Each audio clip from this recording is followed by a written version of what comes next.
part of queerness I bring to this conversation from my perspective. I kind of was trying to think about what my gender identity is when I thought about introducing myself, and decided that like gender curious makes the most sense right now today. Um, Definitely queer, as far as, my personal relationships, definitely queer, and definitely a settler as well. So I grew up partially in Dartmouth and partially in Musquodoboit Harbor. I definitely call Musquodoboit Harbor my home. That was in the late 90s, early 2000s, that I was growing up. And I landed in Truro by happenstance. I'm glad I did, because it led me to be with Big Brothers Big Sisters. I sit on the board of directors for Truro Pride Society as well, and look forward to some queer focused suicide prevention in the province. So besides that, I have a really big dog. She's great. She takes up a lot of my time. Yeah, I see Sally there. She loves Juniper.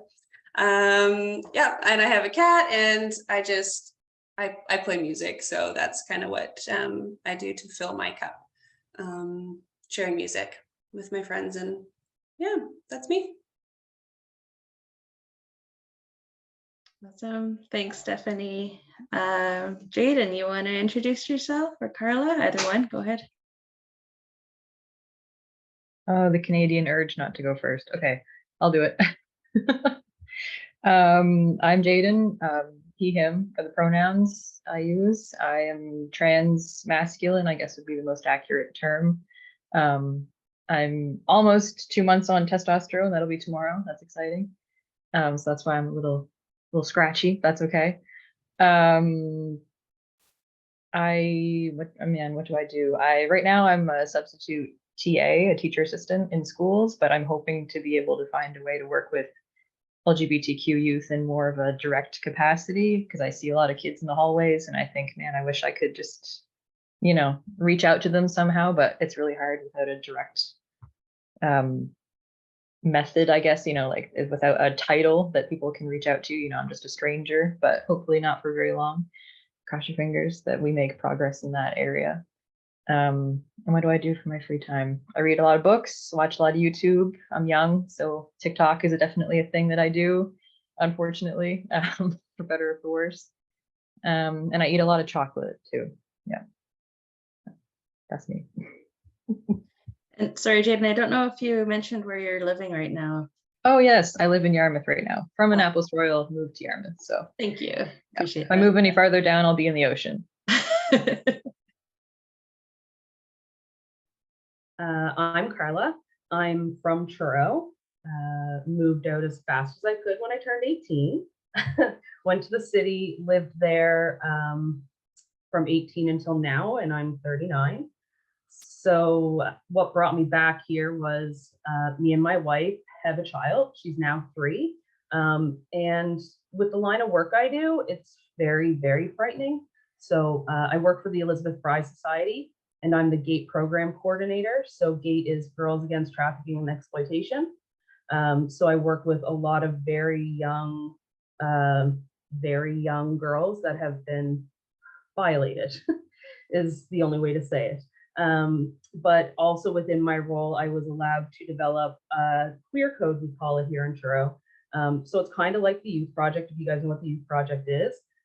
It's a drop-in night every second Monday for youth 18 and under. Growing up in Truro, there was nothing here, nothing. The Youth Project would come in like once a month, but it had to be a secret location. So what I'm trying to develop is just a safe, healthy, supportive place for queer youth to come and hang out for 3 hours every Monday. Meet other queer youth. We structure it depending on the youth. Every Monday is a different topic that we educate the youth in. And then that's usually the first hour. And then the youth, they either want to watch a movie, listen to music, or just hang out.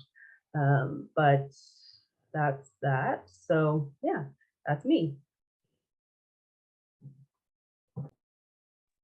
Thank you, everyone. Really appreciate those introductions. So yeah, I guess we'll just start with a couple of questions. I've got, just a few questions, I guess.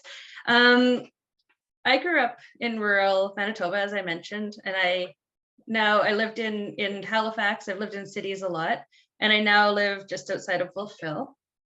And I personally have a very mixed experience of living rurally, and mixed experience, which is both I would say I see the challenges, and I also really, there are things I absolutely love about it.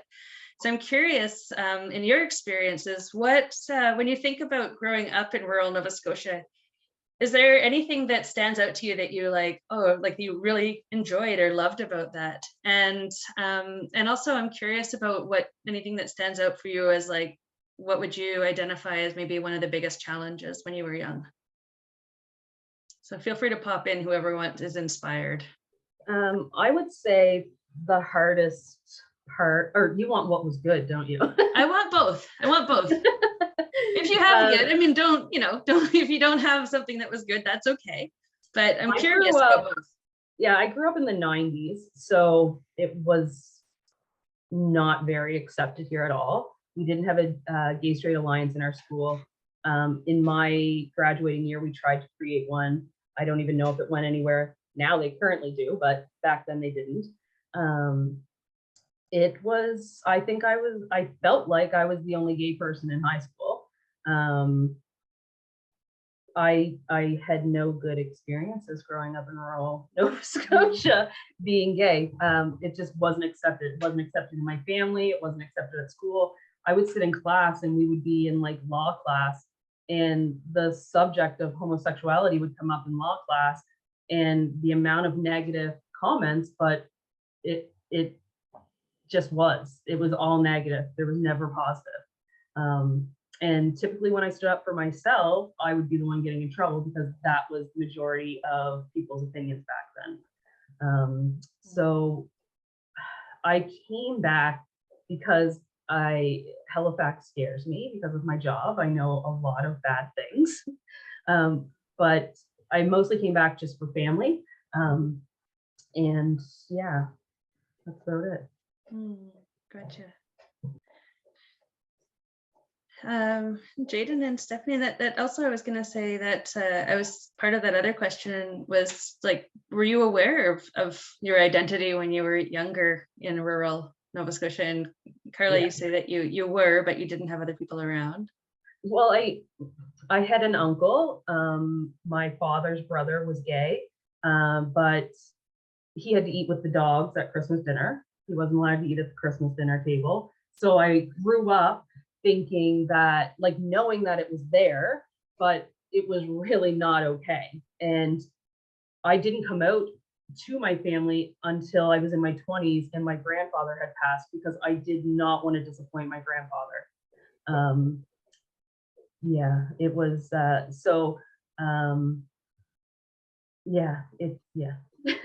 Yeah. Thanks, Karla. Jaden or Stephanie, you guys have thoughts around that one? I'll go.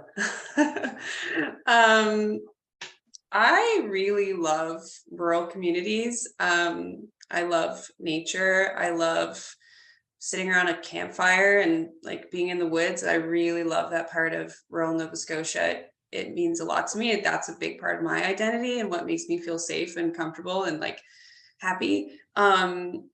I think that the way that I present makes it easy for me to not be identifiable as queer. And I think the fact that I have dated both men and women, it almost diminishes the queerness in other people's eyes because they think maybe I'm just actually straight. So I don't think I ever was really targeted in that way. I think it was almost the opposite, to where there was no space for me to be queer. Probably because people don't understand. Maybe in my community, there was kind of no access to education about it. and I was just sort of other. You know, I spent a lot of time being that like weird musician who, you know, is queer, and yeah, like I didn't really have a space to fit all the time. You know, luckily I was able to find people who I still love dearly to this day that I could spend time with, and feel safe with. And those are still some of the people that I really go to in my life now. But it was, you know, it took, and I really had to think about what the challenge was for me, because it's hard to put language to just the total lack of validation or space there was for me to be queer, I think. So kind of like definitely a different experience from Karla. You know, and both experiences are definitely difficult. But I mean, I knew that I was gay in like grade 6, like I just always did. I don't know. I never saw a problem with it. But yeah, it was just pretty invalidating to be in a space where nobody really identified that way. Nobody was openly that way, and nobody really understood. Yeah. Yeah, I can relate to a lot of what you're saying from my own experience as well. Yeah.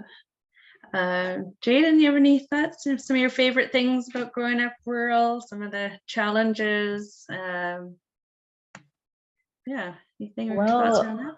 I've only just turned 23, so you could make the argument I'm still growing up. But when I was an actual child, my favorite thing, probably still my favorite thing, is just the fact that like nature, you know, like it's not a large city full of constant stimulation, you know. Sometimes it's nice to wind down with like a tree. And like Halifax scares me just as Halifax. So I couldn't imagine if I knew all of the dark secrets, I probably would never sleep again.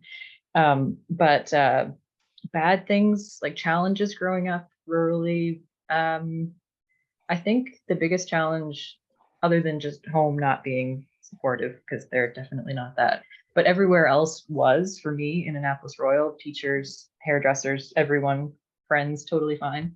But I think just not knowing, like you, I did not know that queer people were a thing until maybe late middle school, high school. So, and I couldn't even comprehend that as something that I could be. Like I knew it was okay for other people, like people on TV and like people, guest speakers from Youth Project or whatever, like it's okay for them, but for me it didn't even process that was a possibility. So I really had like a lot of self-hatred that only like 4 years ago just became like, oh wait, maybe it's just the fact that you're trans, maybe you're just like an okay person, you just don't like your gender. It's like, oh, it was like a eureka light bulb moment. So yeah, that was the challenge, was just not knowing, just not having the language, for sure. That's, for me, that was the worst part. Yeah. Did you have other, were there other trans folks in your community or in your school? Other people? No, I'm the token trans character from Annapolis. That's me. Yeah. Thanks for representing. Absolutely. Yeah, so I was wondering and some of you maybe touched on this, but wondering about GSAs in your schools when you went to school. Did you have a GSA? If so, did you attend it? And then why or why not? Or were there other anywhere that you hung out in your community with other queer kids in your community when you were younger?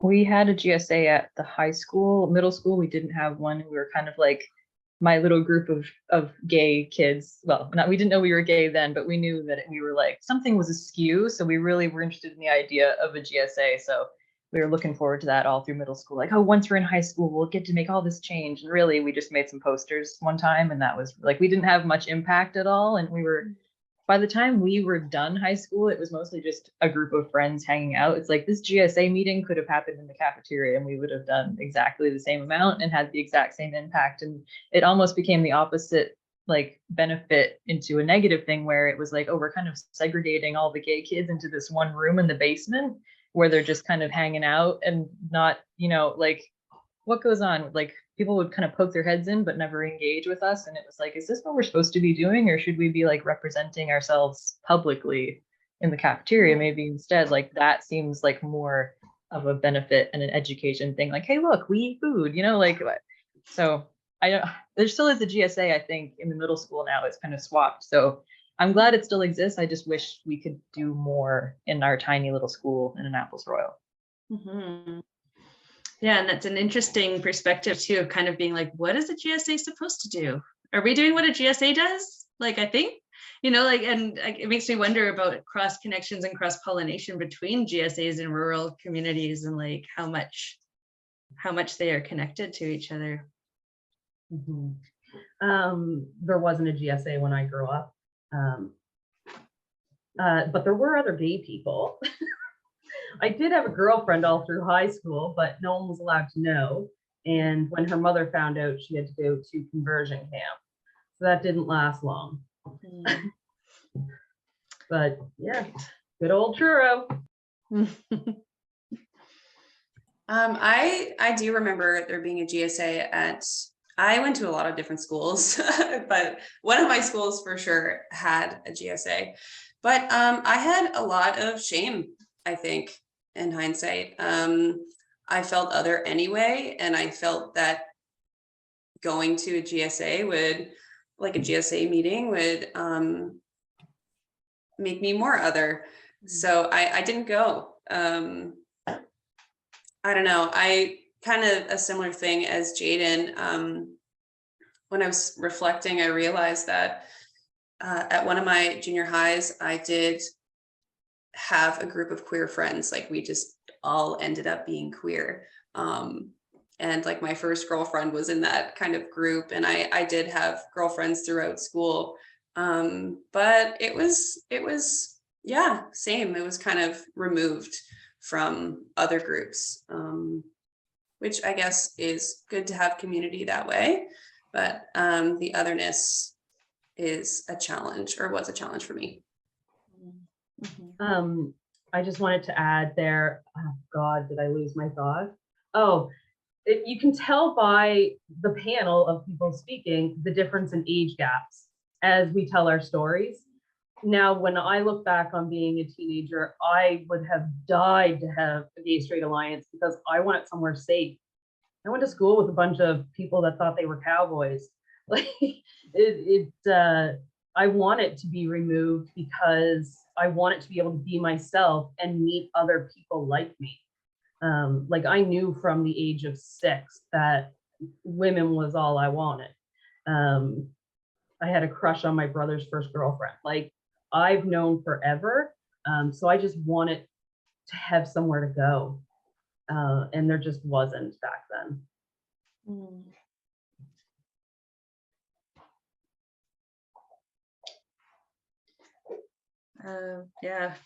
Yeah, thanks. That's a really interesting kind of reflection as well, just like the age differences and how the different kind of experiences of setting, of being, because it is something like, and this is something that I think that happens with queer culture, is that it is a bit of an otherness, but it's also like sometimes you need that as peers, right? You need to be in a group of others in that, and to feel normalized, and you get normalized by spending time with other people who are similar. So there's kind of feels like there's a little bit of a balance there of like not isolating, but also, or not hiding, but also allowing ourselves to have that peer grouping that is sometimes, I know for me and for my mental well-being, like I spend too much time outside of my kind of queer peer group or whatever. The world starts to feel pretty weird pretty fast. It's like my little touchstone sometimes. Like, whoa, okay, let's get reoriented here, like reoriented to this, and then go into the world. And I think, yes, I think there's like, it feels like there's a balance between those two things or something.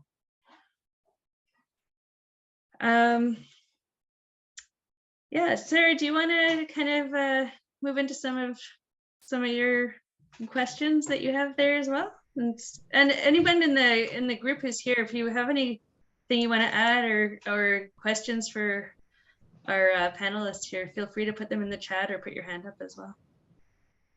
Yeah. Thank you guys so much for your honesty. And as much as I promote Truro, I too 40, and I didn't know anybody that was queer. So it was not something you talked about. So in our little family, we talked about it, and we were able to be safe and being who we were. So I've tried to make that our motto in our family of we can be who we want to be.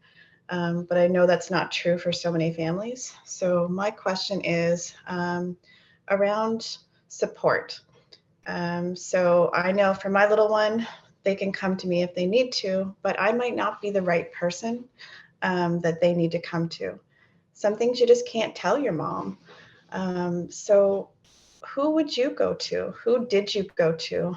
Who felt safe for you guys when you were just trying to figure out you?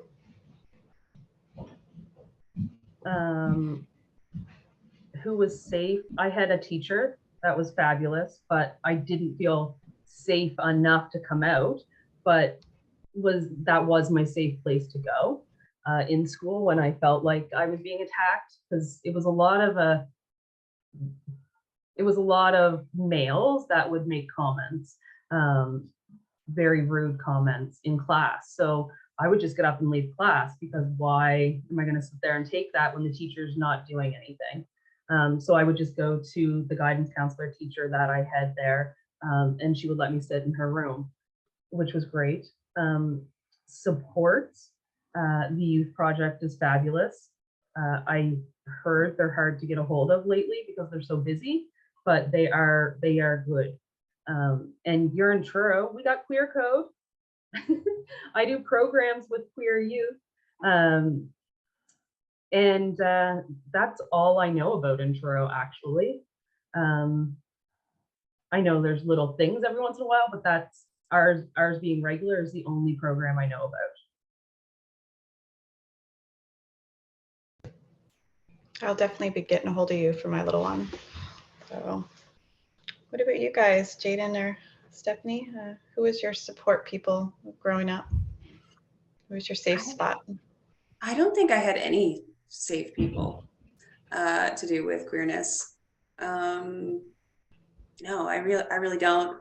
I remember coming out to a family member actually, and she did actually bring me to a queer bookstore in Halifax, which was a nice gesture for sure. And that's one demonstration that I look back on and am grateful for.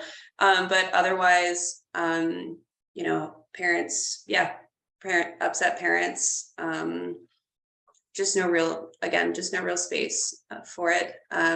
You know, when I was thinking about how I would answer this question, I was disappointed that I didn't have more knowledge about queer resources in Truro.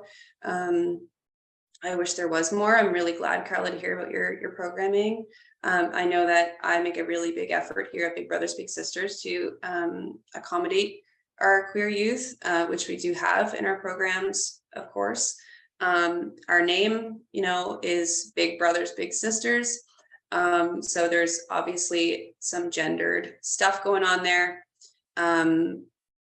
But, you know, we try to do what we can within our agency, at least to let people know that just because that's our name doesn't mean that we, you know, only accept the binary. And, you know, working with the Truro Pride, it's a relatively new organization, and I would like to see us moving forward, collecting resources so that we can provide a list and really show, have almost like a library, you know, of places, of safe places that people can access, because I think it's important for safety, psychological safety. Yeah.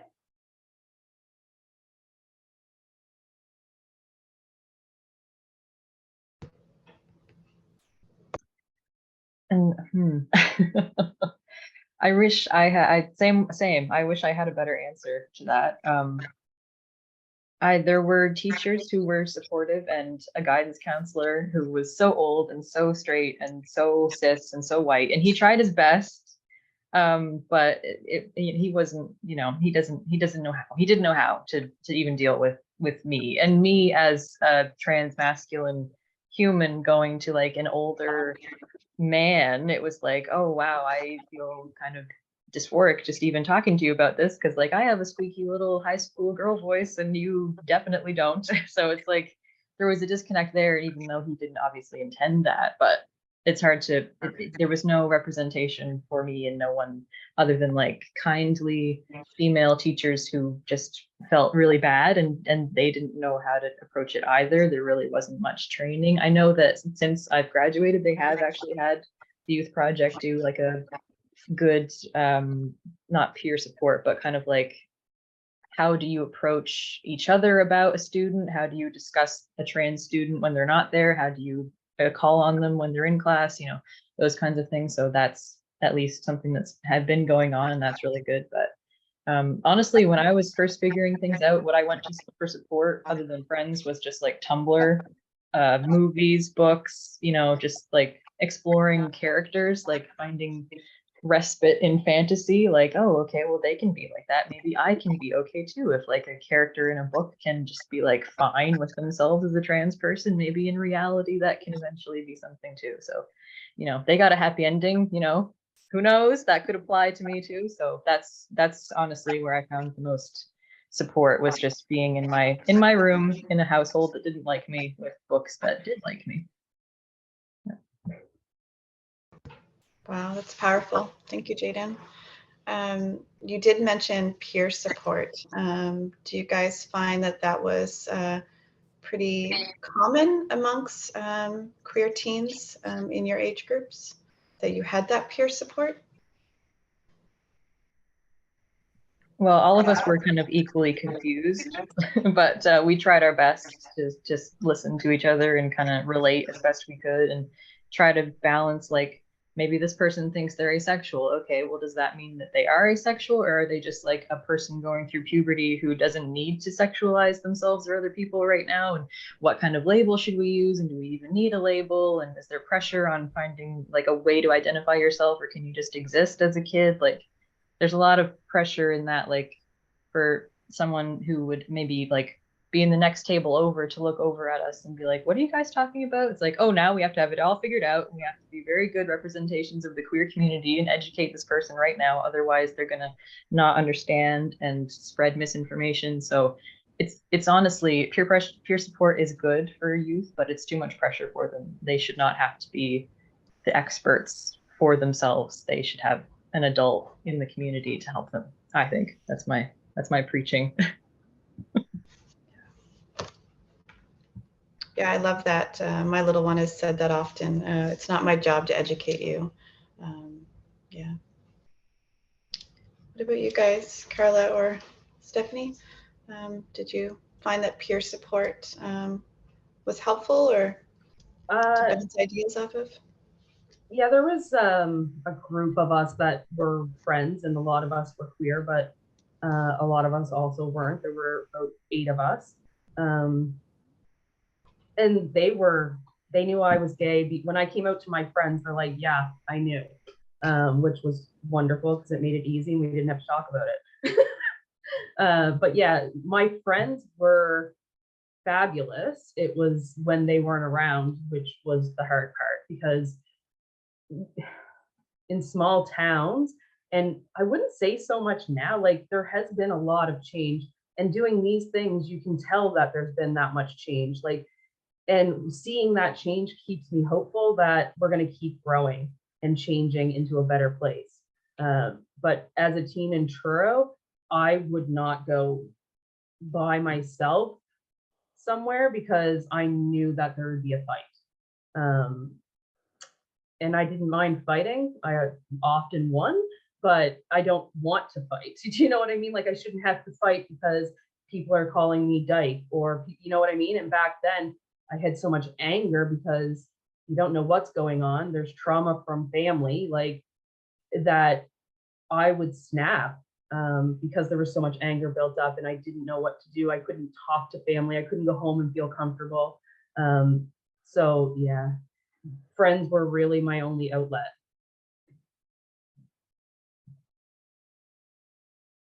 Yeah, I feel the same way. Although I will say something that comes to mind in the last 5 or 6 years living in a rural community.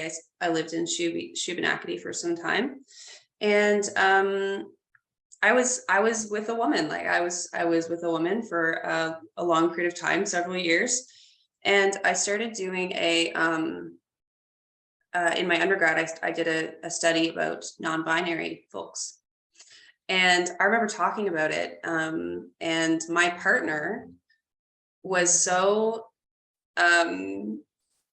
she just couldn't understand the non-binary thing, and really was shaming me for having an interest. This was before actually I realized that I felt a little bit non-binary. But it, you know, as much as I love the peer support, and definitely it is there, it still exists some of this friction within the queer community as well.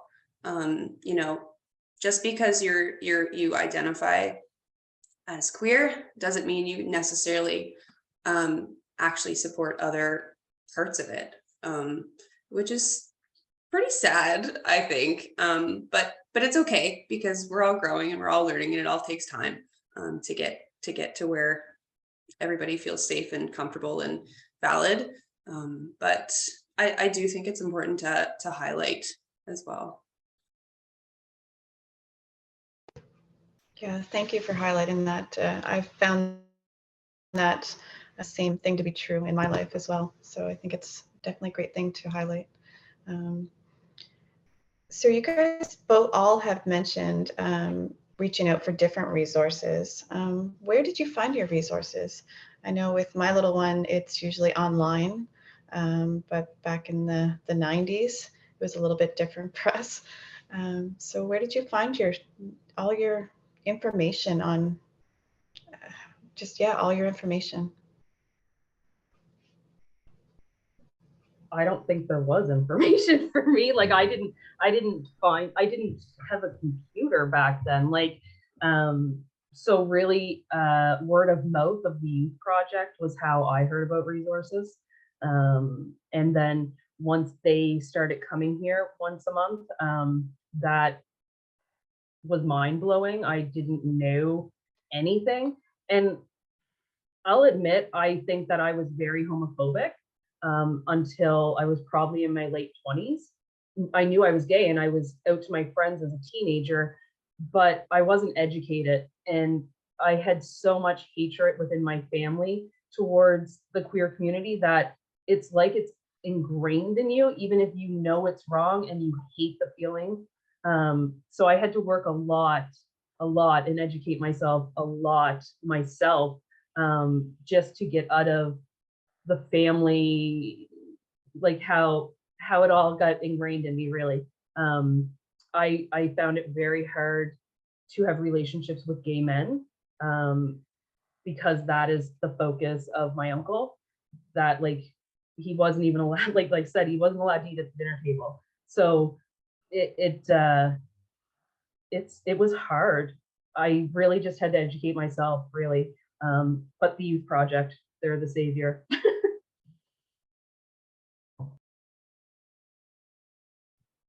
Yeah, I remember looking at the youth project's website, and I think I might have printed off an application for something or other. That's the only thing I can really think of that was an actual resource at the time. Yeah, which I don't know if I knew that it was something I need to be supported on really at the time, if that makes any sense. But in hindsight, yeah, the way things have sort of rolled out, I too have definitely been unpacking some internalized homophobia for sure. And I always felt like my experience with that was needing to flip-flop between gay, lesbian, but like, and that makes it really difficult to unpack, I think, the identity and feel less shameful about it. And, you know, even up until the last several years, I would not hold a woman's hand in public. I wouldn't, right? Like I wouldn't go to Pride, nothing. It's crazy to think about, really. Now that I feel like I'm in a space where I've chosen to publicly identify that way. But it really is a journey, and I do think it comes from not having resources or language at an early age to understand that it actually is okay to be queer, and just be educated about it.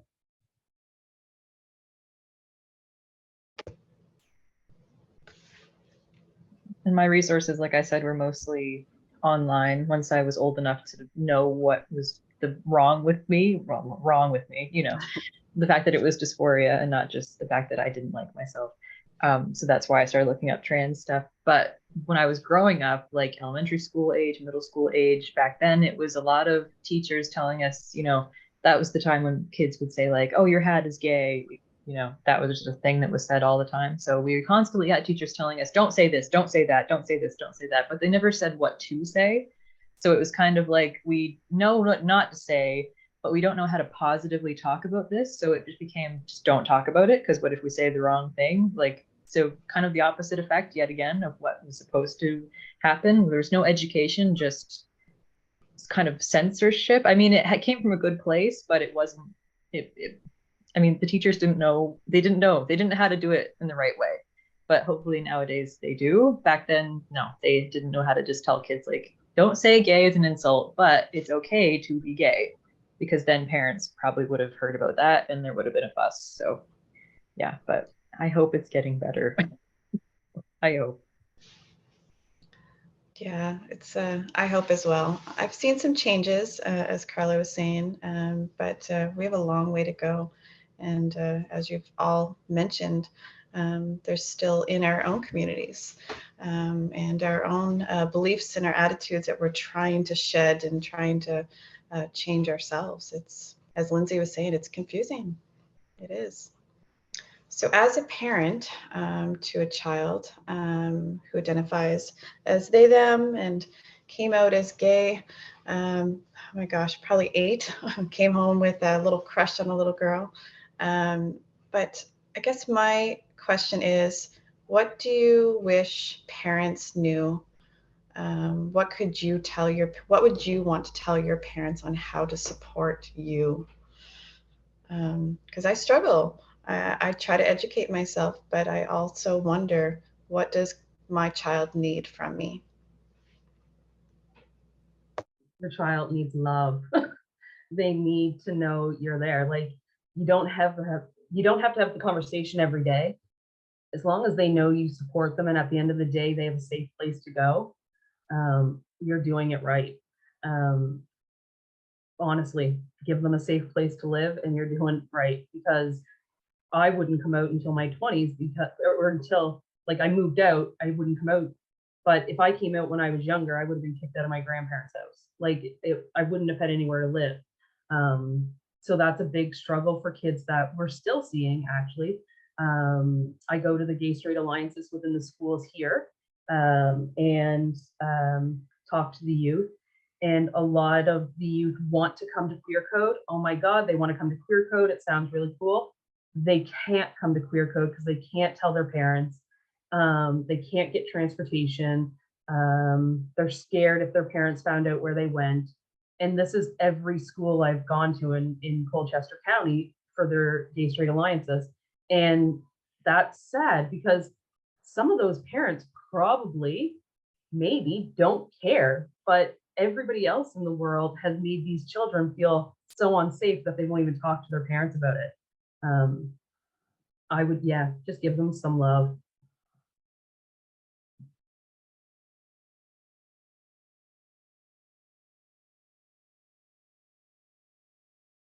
Yeah, I definitely echo that. And, you know, if I'm being completely honest, there's things that I still don't say to my parents about my queerness. Yeah, I think that I applaud every parent out there that maybe they don't understand, but they're trying. Just really that stability, that consistency, and that love, like Karla was talking about, can be there while you're figuring it out. You don't have to know the answers, but baseline, all people need that to feel secure and develop in their lives to become safe, like well adapted adults. And I think something that I would love to say to my own parents right now, but I won't, is figure out your language around it. I'm tired of, having a girlfriend who's a friend. It's just little things like that, I think, are so small seeming, but carry a lot of weight. So those are the things that I kind of gravitate to. And two things that I absolutely would not say to my family right now. That confrontation will happen eventually once I sound more handsome. But for right now, just in general, what I would say, two things. First thing is, even if you think that your child is going through a phase, there should be no negative connotation to the word phase, because like literally everything is a phase. At one point you might have long hair, then you cut it, that was your long hair phase. There's nothing wrong with that. But like, it's all, change is growth. Your child is literally changing every single day and figuring out who they want to be, and that's totally fine, and you should support them and not be dismissive. And if they identify as a different way this week than next week, that shouldn't invalidate what came before or after. It's all just part of their journey, and it's literally no big deal. Just love them through it, and it's all good. It's fine. It won't damage them. To just say, okay, well, we'll just go with it. We'll just let them take the lead, basically, is what I'm saying. Don't try to, put them into a box, because that's not going to help out either of you in the short term or the long term. And also, just, the language is important, because I kind of want to say, just for parents and caregivers, just take the time to think about it on your own time, instead of like figuring it out like actively in a conversation with them, because you might slip up and not think that that's a big deal, but to them that you could accidentally say something that devastates them, and they might never tell you. So have some time to yourself, like maybe even do research, maybe, think, like Google some things, talk to other adults about it who you won't scar for life if you say the wrong thing. Because your child, like Sarah said, your child's job is not to educate you. You're supposed to be supporting them to figure out themselves. Like, that's kind of the role of a parent, not the other way around. You can learn from them, but don't expect them to teach you all the time. Like, take it upon yourself to learn about them instead of the other way around. Thank you, guys. That was beautifully said. I actually had a question come in. So asking about those resources. So where can a parent or caregiver go to find those resources to have those safe conversations around relationships that are queer? Where would you suggest parents go to find those resources? Key Flag in Truro are here also for parents. They can call me anytime. I love having conversations with parents, because I understand their questions. I was confused, and I'm queer, so nothing that someone asks me shocks me or upsets me. I want to educate people. I wish I had had someone to educate me. So finding somebody, even in the queer community, maybe you have a coworker and you haven't made friends with them, make friends with them, ask questions, like, get out there. Yeah, I don't know. It's hard.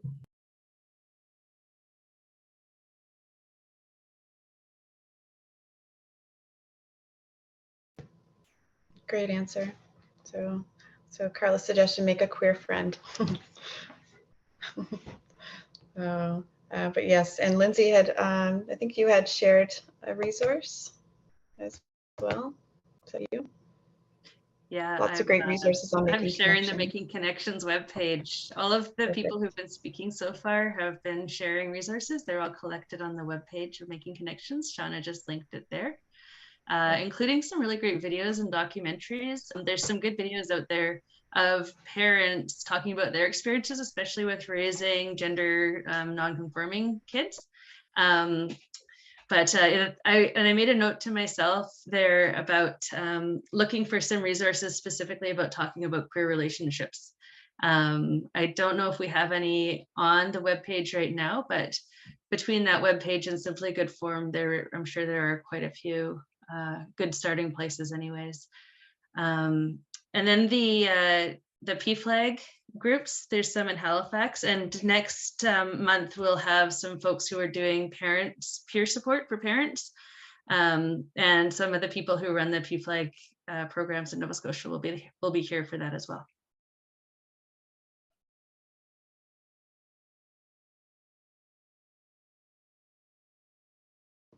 Perfect. Well, that was all my questions for you, lovelies. Shauna, did you have a few questions? Oh, yes. I've been waiting. I am so curious about so many things. So I've been taking some notes and I'm like, okay, I got to follow up on these things. So Lindsay, I'm going a little off script on you, but I wanted to come back to some of the things that were talked about. And Karla, you had mentioned early in the conversation about conversion camp and how your girlfriend at the time in high school had experienced that. And just for those that may not be familiar with conversion therapy and conversion camps, what is that, and what does that look like today? So it's typically churches, religion. So in Nova Scotia, what it really is going to a church therapist and them telling you all the reasons God hates you if you continue to live that lifestyle. In the States, it's like boot camp. The children go through shock therapy. This shock therapy was still happening in the early 2000s. They are beaten. Like there's documentaries out there about conversion camps within the States and survivors of conversion camps. And it's brutal. It's very, very bad. They tried to bring a conversion camp here to Pugwash a couple of years ago. But the Nova Scotia told them they weren't allowed here, which was shocking to me, but fabulous. The town that they were going to was like, nope, you're not coming. But so that they are still here, like they wanted to come to Pugwash, put on what a conversion camp was and teach the town how to do it still. So there are still those people out there that are convinced that they can change your sexual orientation. Mm-hmm.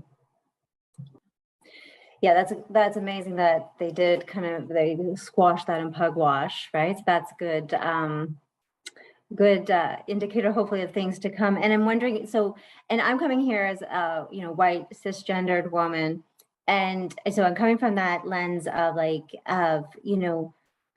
I lost my thought there. Like, so for those of us that are religious, right? I think one of the challenges for some families can be that I had in conversations with folks is like, when you believe in the church and that's what you grew up in, and, as a parent, that's what I believe in, then making that change to, when everyone around you is kind of having these negative thoughts, negative sayings, it's hard to come up to even talk as a parent of what's happening with that. Do you guys have any kind of experiences where I do see some churches kind of being more accepting, and, is that real? And how do you know when it's real, and what does that look like for those who are religious or believe in Christ or whatever they might believe in? Yeah, is it possible today to be religious and be accepted in the community? I wanted to jump in on that because something that I think I try to forget on purpose is that I did believe, I did align with Christianity at one time in my life. I don't anymore, but I 1000% support it for people who are that way, live their lives that way. But I remember being at several different churches and people sitting there with me and saying, "You're just not gay." And I'm like, well, how am I not gay? I have feelings for girls. I have a girlfriend. And people would say, "Oh, they would say to me, you're actually confusing what your thoughts about this person is. You think that it's romantic love, but it's actually friendship."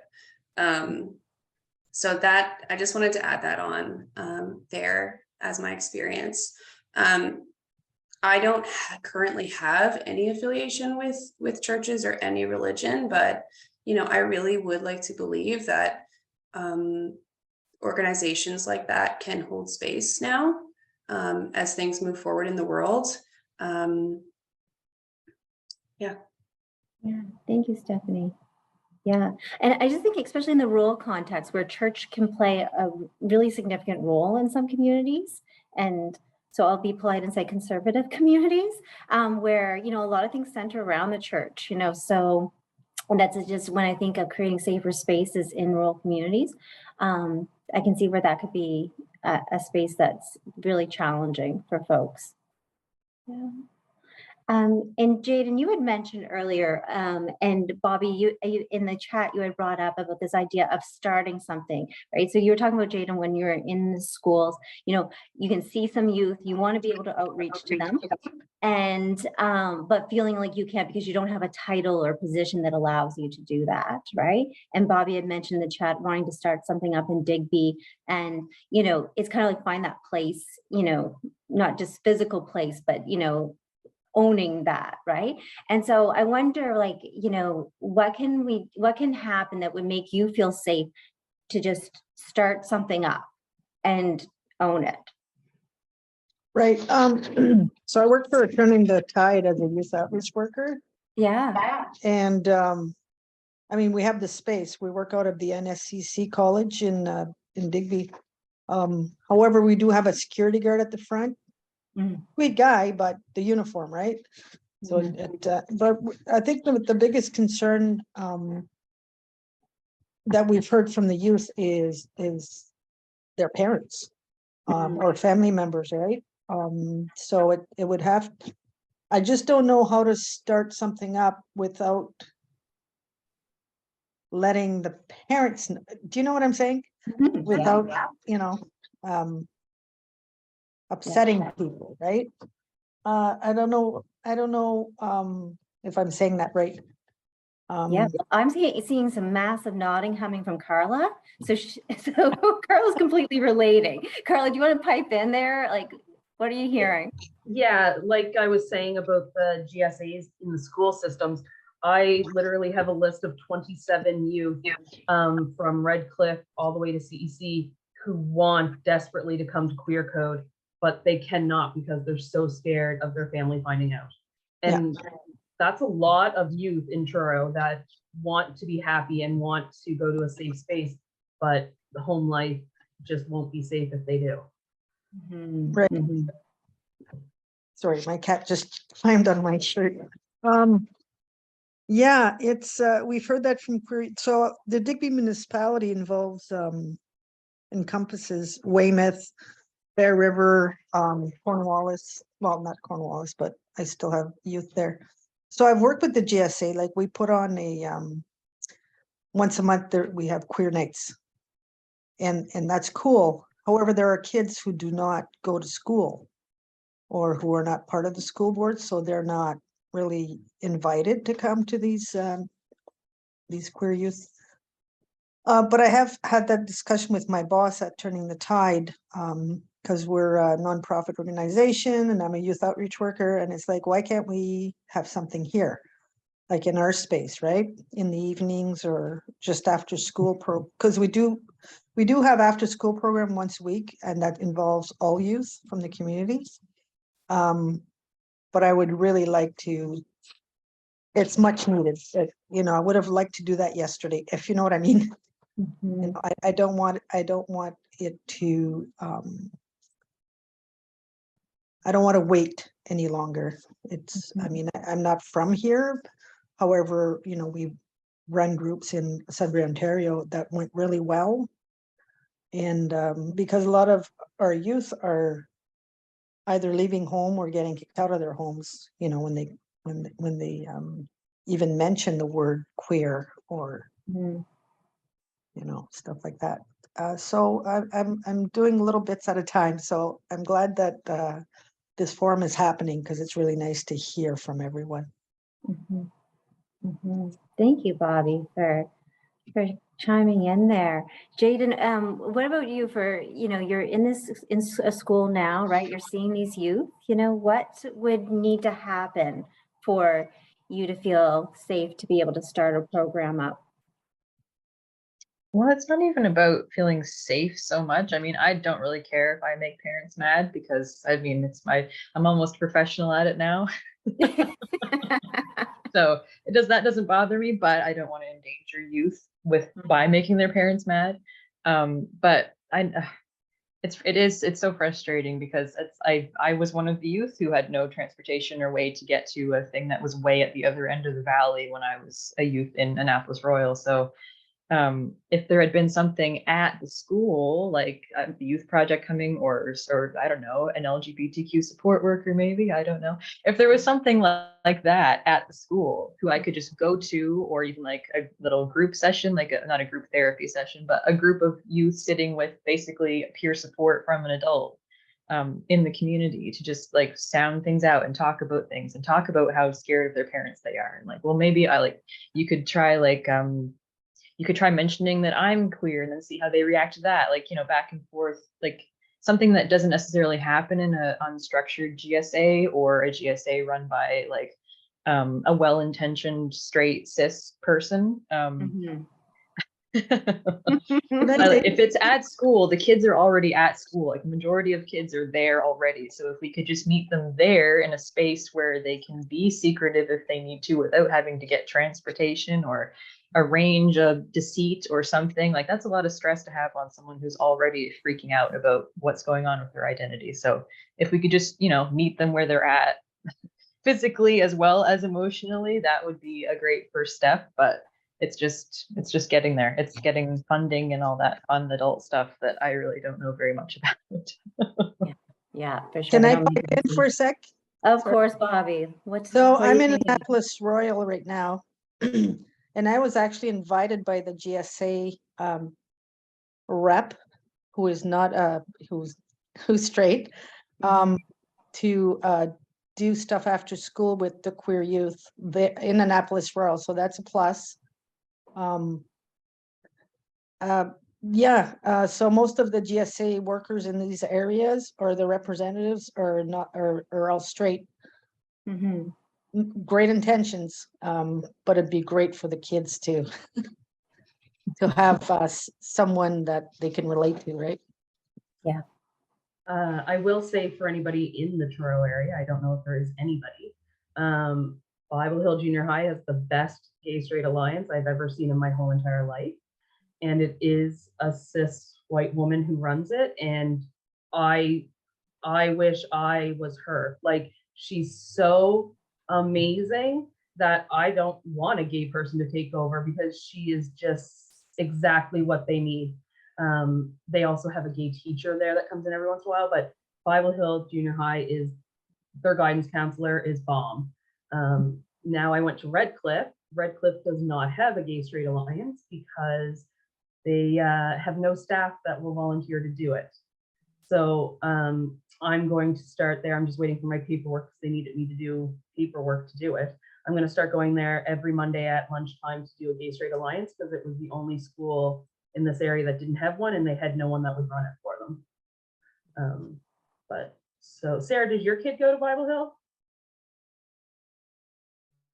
They did. They're now connected to CEC now.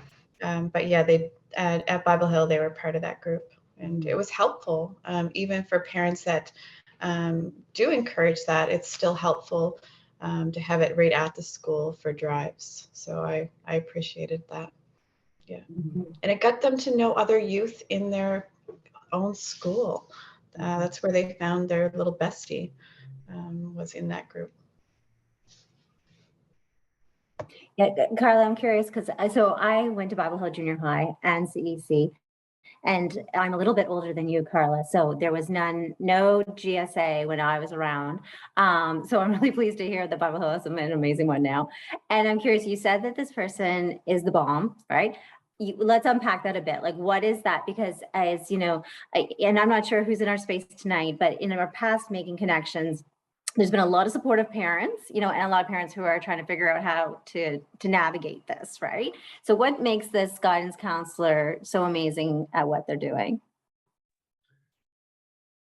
It's more of a feeling, when you walk into a room, and I am seeing Jason's comment there. I do agree with life experience, but sometimes that can also be damaging. Just because you have life experience does not mean that you are capable of talking to youth about serious issues. She's kind of like you, actually. She's very warm.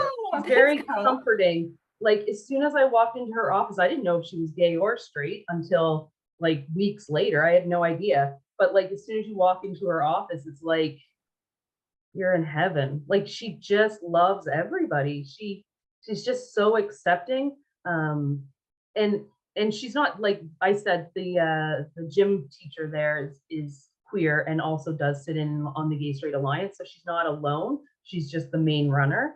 But I don't know how to explain it. I just know that if I could morph into somebody and have somebody's brain and kindness, I would choose her. Oh, Yeah. that's amazing. Can I jump in on that just because I work with her as well? I agree, Karla. Yeah. Oh, sorry. Just adult. Am I talking over somebody or am I just glitching out on my own over here? Oh, I think you're good, Stephanie. Okay. Yeah. I work out of there a little bit. And when I first started my job here a year ago, one of the first things I had to do was go to this individual at Bible Hill Junior High. And I felt so relieved. I just agree with the sentiments that she's just sort of like, if you come to her and you feel anxious about reaching out, she makes it go away somehow. I don't know. And I will say as well, I've been thinking a lot about how queer people carry education for others. And sometimes it is tiring because it's so tied to our identities. So I think to have those really strong allies, especially in educational roles in schools everywhere, it is part of allies' roles to do those jobs. So if they can do it well and respectfully and with that kind of demeanor, then that can really, it's a really positive thing. Yeah. That's great. Great. So Lindsay, I think I'm going to ask one more question and maybe open it up for folks, if that's okay. If people want to put a question in the chat or open up their mic and just give some space for that. But what I'm curious about is, when I'm like sort of torn around Nova Scotia and I'm going to, small rural communities, and I see the sidewalk, like the crosswalk painted in the rainbow colors, right? I might see a flag or something somewhere, right? And I think, okay, like how real is this? Like, how helpful are those things when, do they feel token? How do they feel real? How do we make them genuine, right? Because I think there's some organizations that are really trying hard and, it's sometimes fallen flat, right? Like, it's like, I guess maybe not talking the talk and walking the walk type of thing, or what is that, right? So yeah, like how helpful is it? Does it bring any sense of safety or security? Is it just a facade? I want to hear, what does it feel like to be in a rural community and have that stuff happening? I would say that at schools or at office spaces, it shouldn't be a blatant, we accept queers. I think each office should have a sticker if they are an ally. because it's not always safe to walk into somewhere that you see a rainbow flag, because not everyone feels that way. Just because the owner of the organization does not mean the employees do. So it would be much more beneficial to have the stickers on the doors of the classroom or on the office doors. And as for the rainbow sidewalks and stuff, I think those are great. It does put us out there, and it shows young kids, like, this young kids are going to ask questions, you know what I mean? The thing that is hurtful is how much graffiti happens to them, and I see that happening in every town. So it's very disheartening when you go down the street and they just painted it, but someone comes with white paint and throws it across the road. And those things are happening often.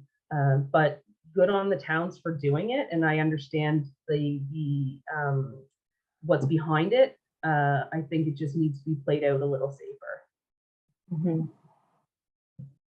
Yeah, Lindsay, I'm just seeing your comment there. So it's actually queer people, 2SLGBTQIA+ that are responsible for making it happen, not necessarily. Yeah, is that how those things happen? And often, yes. Like sometimes it's, especially in smaller places, like sometimes it's the city or the town itself will take that initiative and try to do something. But yeah, in some of the smaller places, it's like a small collective who's like running the like Southwest Nova Pride, and they're like, yes, we got the flag raised, or on the South Shore, we've like worked really hard and now they're doing the flag. And I think I used to see that as like really tokenistic until I realized the underlying work that has gone into making it happen.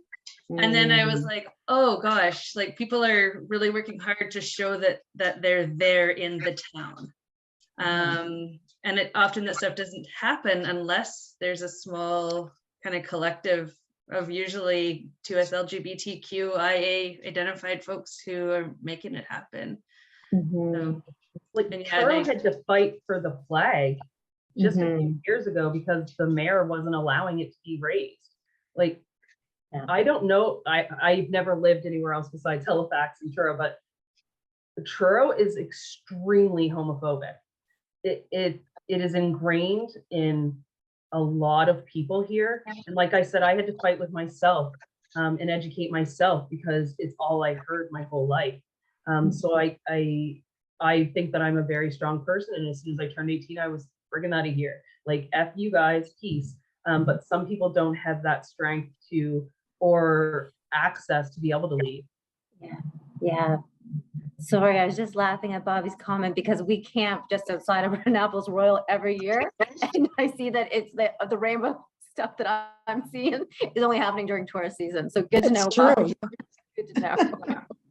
Jaden, how is it in the South Shore, Yarmouth area, county? What are you seeing there? I was just seeing Annapolis Royal as a queer for tourists. So it's so true. I can't believe you camp outside of where I used to live, Shauna. How have we never talked about that before? But no, it's true. Like every other business is owned by lesbians in Annapolis. There's rainbow flags everywhere, rainbow crosswalk that got burnt rubber over it when it was put up. And then like half an hour from there, Lawrencetown, Bee's Knees is dealing with their pride flag being vandalized 4 times in a row. And yet you'll have people holding hands, publicly queer. There's no risk. Nobody's going to do anything to you, but they will absolutely talk about you behind your back. Yep. You'll hear about it through someone else. You will be the talk of the town at everyone's supper table over their potato and meat. Like it's the insidious underneath everything. It's like, oh, I love the solidarity of even people who aren't queer having flags out.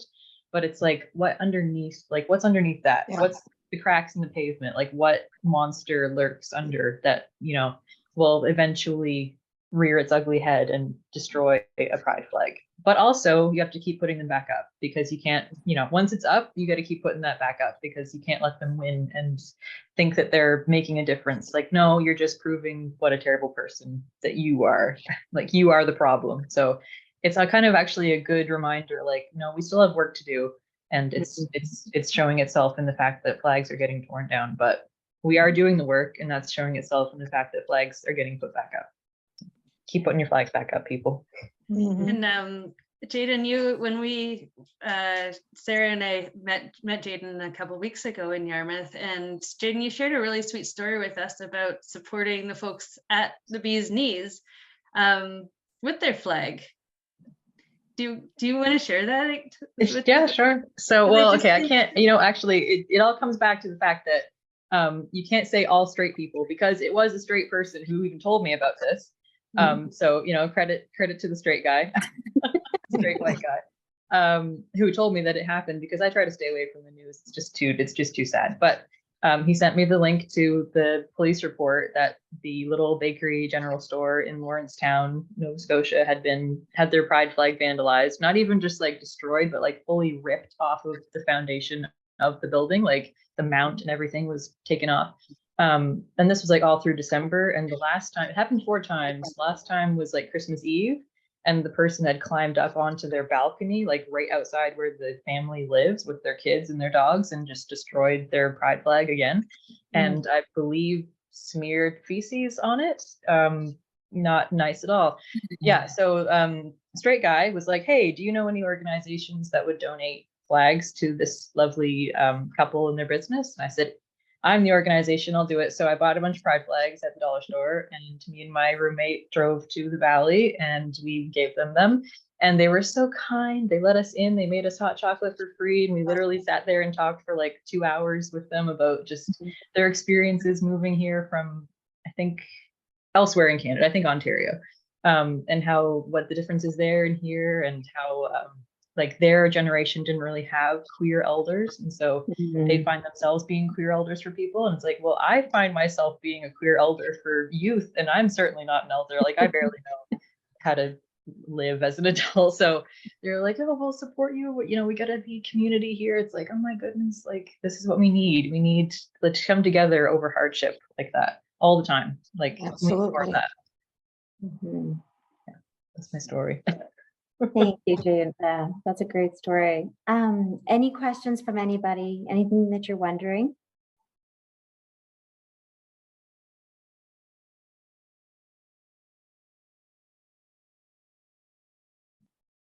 Well, so if there's a question, just pop it in the chat there. But you know, so around 8 o'clock, we're going to be switching over so that anybody who wants to stay on the call, we're going to be here and continue the conversation.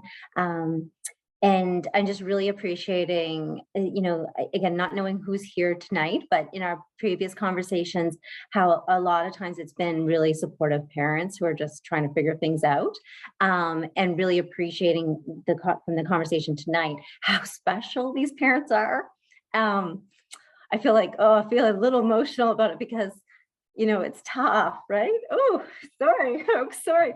But, you know, yeah, just feeling like really, like, I'm really glad that we hold that space, Lindsay and Sarah, for, you know, in not everybody stays and but, you know, just acknowledging each other and, you know, supporting each other through that. Cause, you know, all that hatred that you guys have talked about tonight, that the youth are experiencing, the parents who are trying to support too are probably experiencing it as well, obviously in different ways, and not in the same way for sure. But you know, but before we do that, I want to give an opportunity also for Stephanie and Karla and Jaden to give any kind of final thoughts or, you know, final words to move us forward and to continue bringing strength to our parents here who are supporting their youth and want to do better and learn more.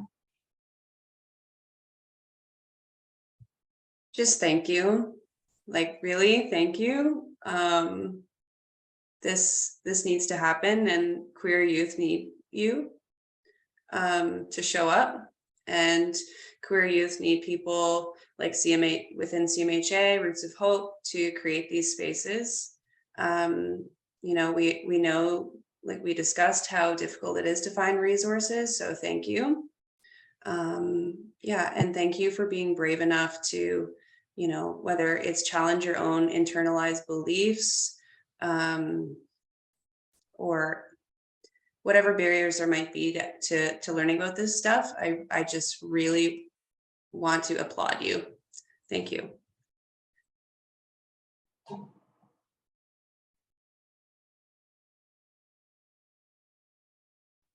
Karla, you're gonna have to go because Jaden will not go first.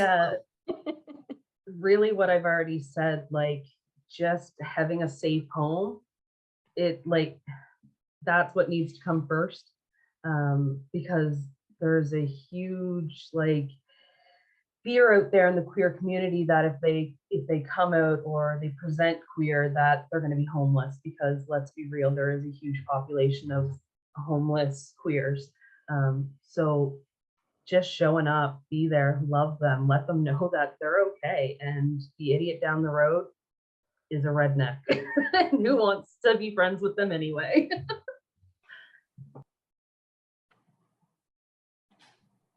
And yeah, yes, absolutely. I agree with that. I don't have much else to add than just thank you for listening. And yeah, that's literally all you are expected to do, is just listen to this, listen to resources, listen to your kids. You are the biggest difference that can be made in their lives. I mean, no pressure, but seriously, they need you. And so the fact that you're even just here listening to us ramble right now, it's thank you. I mean, well, me ramble. Everyone else was really good, but I feel like I talked a lot. But thank you for listening. Thanks, Jaden, Karla. Okay, Lindsay, I'm going to pass it over to you to wrap us up. I would like to add a thank you as well for all the people out there. Sorry, Sarah, I didn't catch what you just said. Oh, did she freeze up? Yeah, thank you. I keep freezing, so I wasn't sure to hear.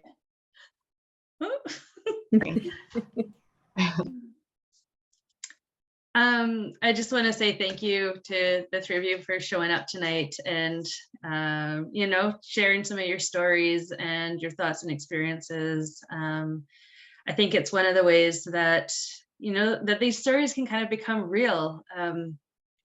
I was in a class the other day, and Albert Marshall, who's an Indigenous elder, he sort of coined the term two-eyed seeing, which is using the Western view as well as the Indigenous view to kind of see a bigger picture. And one of the things he said is that to get a full story, we need the data, but we also need the stories. And that's what kind of brings things to life. And I feel like you all did a real beautiful job of sort of bringing some of these stats and things that we hear to life, and to sort of, and for what you're all doing, you're all still in rural Nova Scotia, you're all doing work and are a couple of some, safe adults that are there for those youth. And I think we've got some really great folks in the, that have joined us today as well. So even though I think sometimes we think that there's not a lot of queerness in rural Nova Scotia, something that I have learned through doing this is that there is a ton of queerness in rural Nova Scotia. There's some really wonderful people. They're all over the place.